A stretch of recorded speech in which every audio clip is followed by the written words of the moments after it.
हरियाणा के चुनाव में निर्दलीय या बागी होकर चुनाव लड़े और जीते 102 पार्षद भी तो हमारे ही हैं, ये दावा हरियाणा आए केंद्रीय मंत्री मनोहर लाल ने किया है। मनोहर लाल ने पानीपत में एक खुलासा भी किया कि चुनाव जीते 368 पार्षदों में कांग्रेस के 5 पार्षद ही हैं। Manohar Lal GT road belt के जिलों में चुनाव जीते पार्षदों को शाबाशी देने आए थे। इस बार होली पर मनोहर लाल और अनिल विज की जुगलबंदी भी गुदगुदाने वाली थी।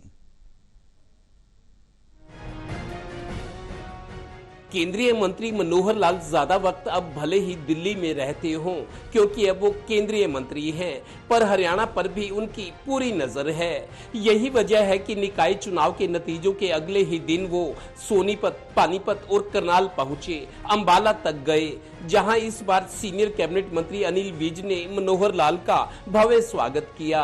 अनिल विज ने कहा कि मनोहर लाल ने सूखे हुए अंबाला को हरा भरा बना दिया। बोले, हम दोनों एक ही यूनिवर्सिटी से पढ़े हैं। उनका मतलब आरएसएस से था, जहां उन्हें सिखाया गया कि जनता के हितों के लिए बढ़ चढ़कर काम करो। विज ने माना कि उन दोनों में कामों को लेकर कभी असहमति भी रही, पर कभी वो मान गई तो कभी मैं मान गया।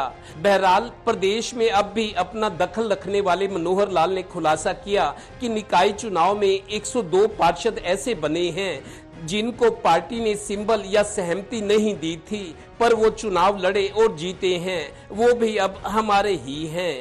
आज भारतीय जनता पार्टी का सारे हरियाणा में सबसे ज्यादा बार चुनाव जीतने वाला विधायक मुझे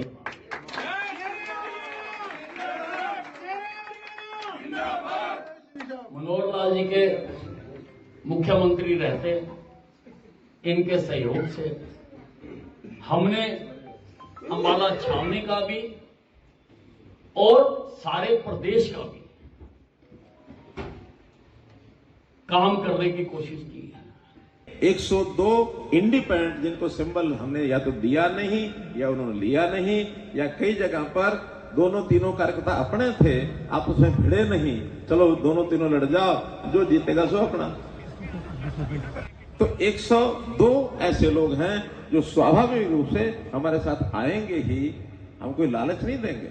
उनका मन वैसा है, हमारे साथ रहना चाहते हैं, यानी वो बीजेपी से जुड़ेंगे, हालांकि हम उन्हें कोई लालच नहीं देंगे।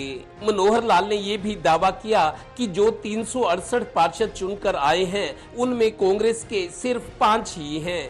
कांग्रेस की इतनी दुर्गति।